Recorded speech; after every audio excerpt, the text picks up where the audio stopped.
Well, my parents were, interestingly, though they're very active now politically, but when I was growing up, they were fairly politically agnostic. They voted, but I don't ever remember there being a yard sign in the yard or a particular party being talked about at our house. But my best friend's dad was a Georgia state legislator. He was a Republican at the time when there weren't many.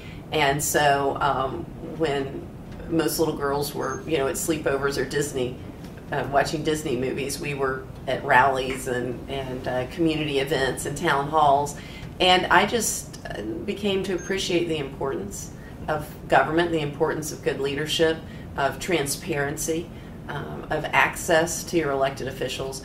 And it developed a lifelong passion for me of understanding the importance of government in our life. And so since he was a Republican and I really didn't have any other exposure to the other party, if you will, I went to college and just continued on the vein that I was familiar with. And it was really in my later years in college and my first few years in law school that I began to realize that from a philosophical standpoint, from a policy standpoint, the Democrats were much more aligned with what I thought were good governing principles. And so in approximately 1991, between 1989 and 1991, I switched parties. Of course, in Georgia, you don't register for parties, but I became much more aligned with the Democratic Party and have been for these then several decades. So. Were you active? I mean, were you participating in campaigns? Well, now, yes, as a young person, obviously, I was a volunteer member of, I worked on in the U.S. Senate, actually, for Senator John Warner. I volunteered for his office as a college student. I was actually on the payroll of Reagan-Bush, 1984. I was the only female member of, quote, Youth for Reagan.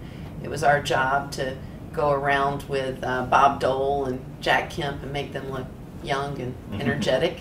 And so, you know, a lot of fun like that. Stuffed a lot of envelopes for Mac Mattingly. Things such as that. So, as a lot of young people who are politically engaged do, I worked on a lot of campaigns, mostly in a volunteer capacity. So when you talk about switching or feeling that you're more aligned with Democrats, were there particular issues? Yeah, it was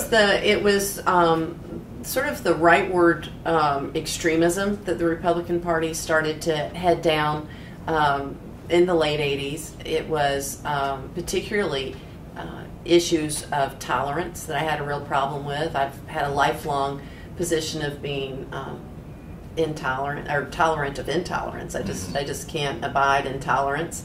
I think it's antithetical to our concept of all men are created equal, and so I just fell out of step with them related to that. I thought that they came to use, and everybody can sit around and criticize political strategies, but what was most troubling to me was the Republican Party came to use racially divisive sexual orientation, religion, as a divisive means to get out the vote. And I thought that was just particularly cynical.